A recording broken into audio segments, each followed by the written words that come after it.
And My name is Natalie Campbell. I am a Western artist. I draw with pastels, horses and cows. My hobbies outside of art, most of them revolve around my kids at this point. We also have cattle and horses, and yeah, that might be about most of my hobbies right now when my babies are little. So yeah. How did you get started with the painting? What inspired you? um, I call it my postpartum hobby because my boys are 22 months apart. So Rhett wasn't quite 1, Cord wasn't quite 3, and being a stay-at-home mom, that's an incredibly difficult job. And I felt like I needed a bit of an outlet. So I took a ceramic sculpting class, and it kind of led, I had a wonderful teacher, and she asked us to start doing sketchbooks, and I wasn't sure I could sketch, so I kind of freaked out a little bit. What was that? Winged it? Well, I kind of freaked out a little bit, and I, like, looking back on it, I wasn't even being graded. It was through the college, but it was just for credit, no credit. Right. But your brain does weird things when your babies are little and the hormones are still going. And yeah. I ran to Michael's and I bought a sketch kit, and it had charcoal in it. Ooh. And I started playing with charcoal, and that was a bit of a game changer. And it was right at the beginning of COVID.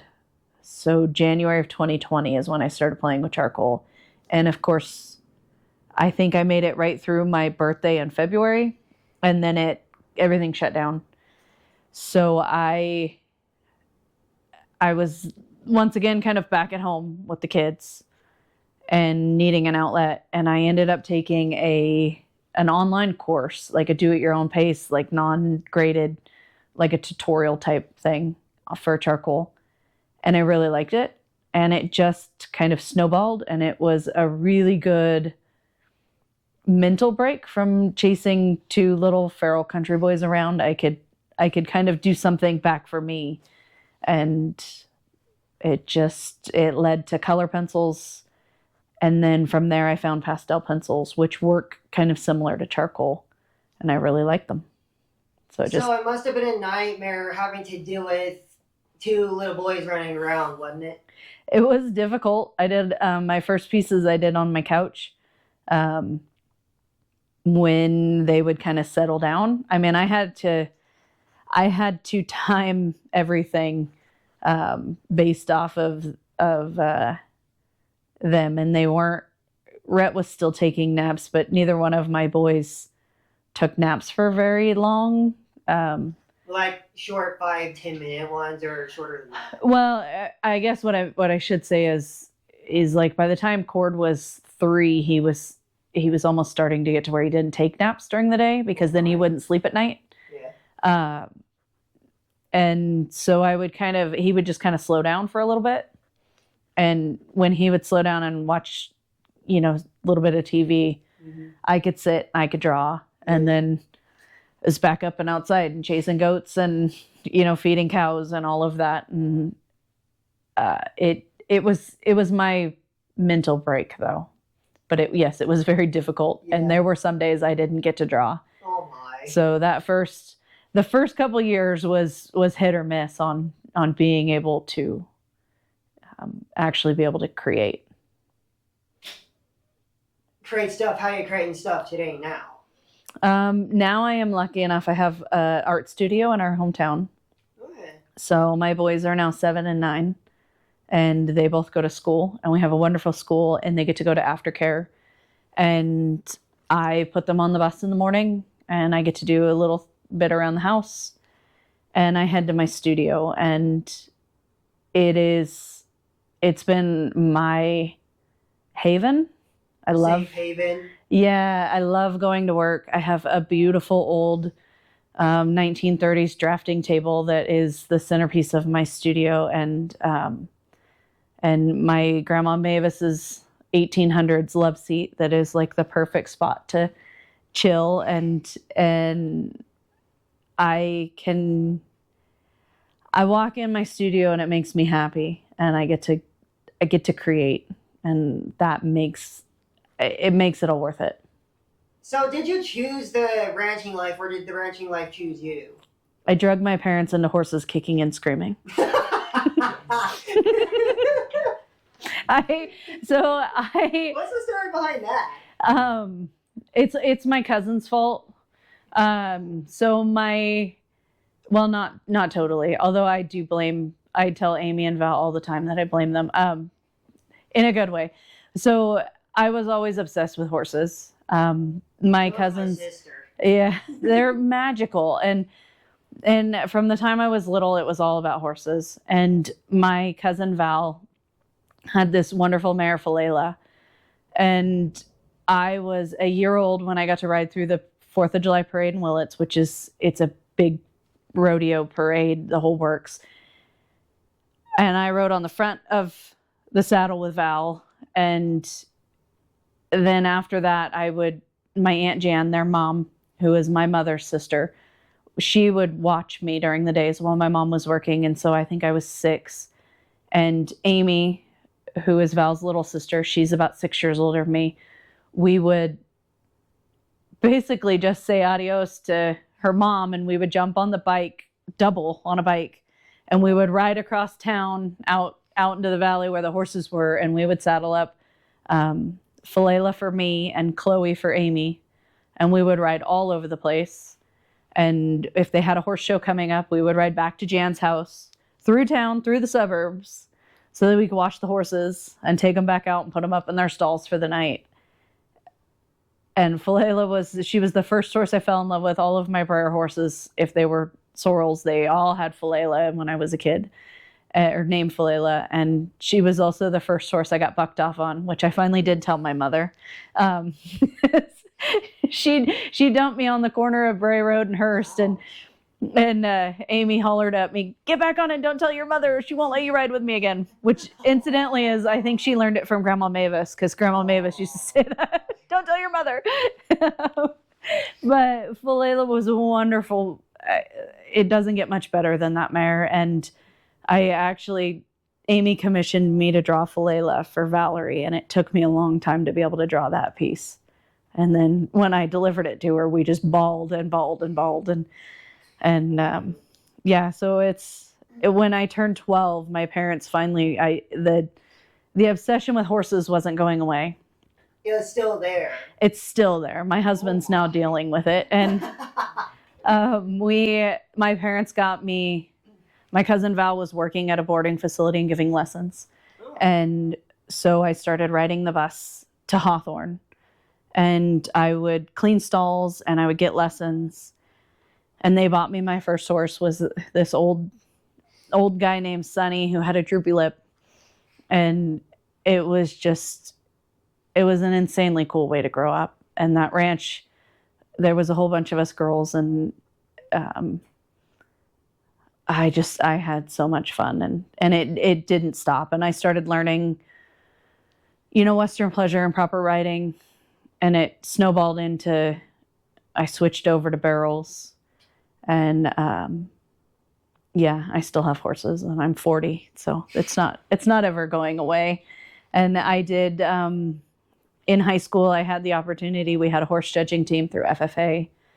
And so I got to travel all over the state of California doing FFA field days and competing in horse judging. And that was pretty fun, wasn't it? Oh, it was a blast. It was so much fun learning the conformation and how to judge classes. And I think that's probably where most of my,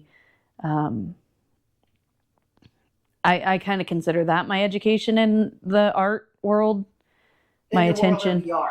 Well, yeah, because I don't have a background in art. My background's in horses. Yeah. And so my attention to detail all comes from learning. I mean, even at 12, when we would learn showmanship, we would learn about conformation so that you could set your horse up properly to hide their flaws and highlight their good points.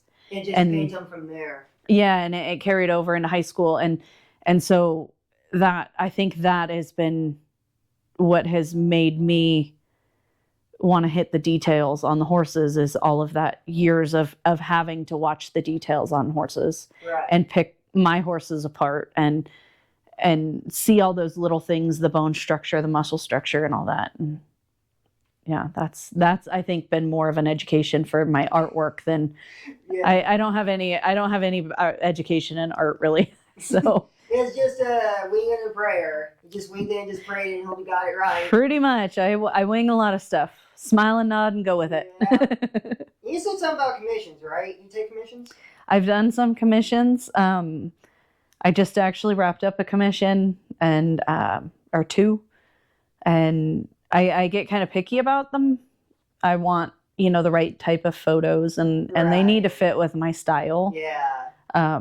But yeah, I've done a few commissions, and I think I might be moving into a new chapter of my career where I'm taking on maybe even a little more, but most of my work has been geared towards trying to get it into shows to build up my resume.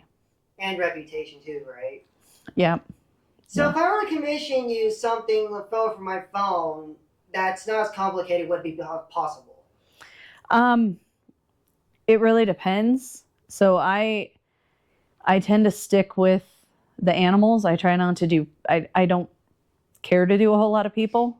I have done some, but I also am getting pickier on the photos that I use, because it makes a big difference making sure that you get the right stuff together, the right light and a high quality photo. And it's you can get great photos with your phones. I mean, phones nowadays do have like 4K filters on them. Yeah, but it is if they're zoomed in too much, it's impossible at that point. Yeah, it makes it hard. So I tend to be very picky about what I use, and ultimately I want it to fit my style.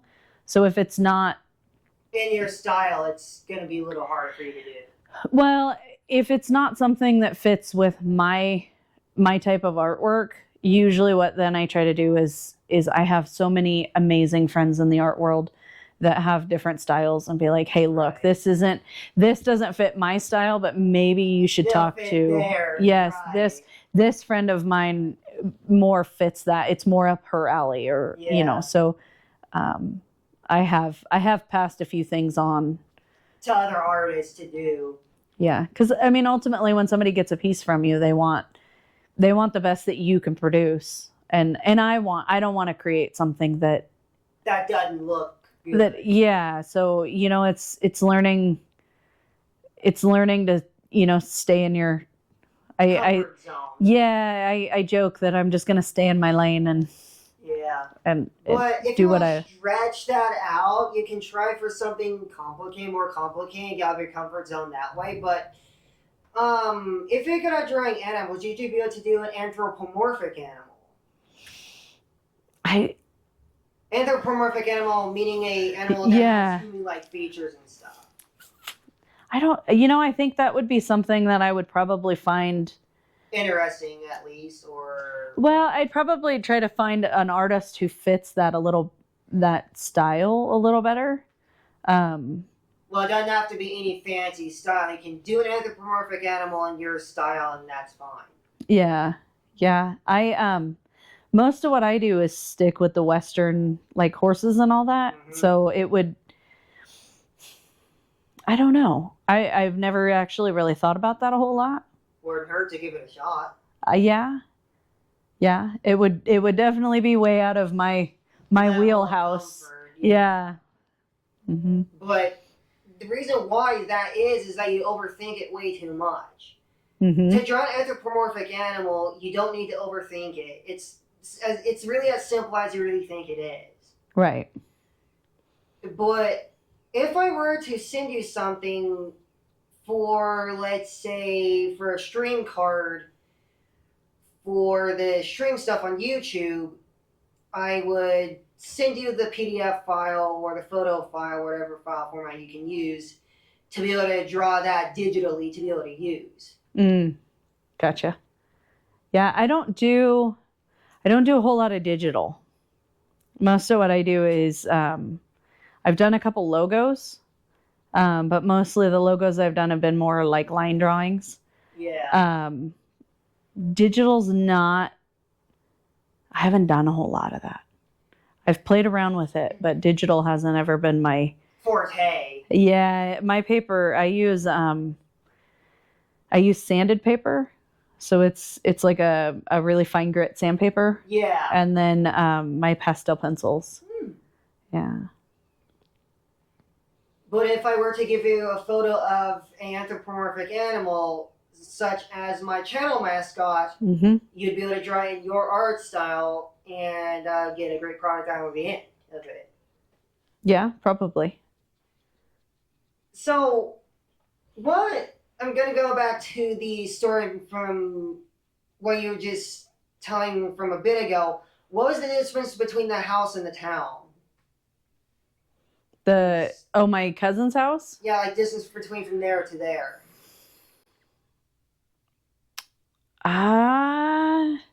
Just rough numbers. Probably like a mile and a half.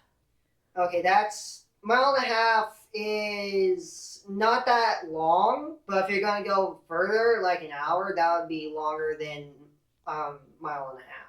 Right. But this has been a great interview so far. Thank you. And I'd like to close it out and say thank you for letting me interview you. You're welcome. We are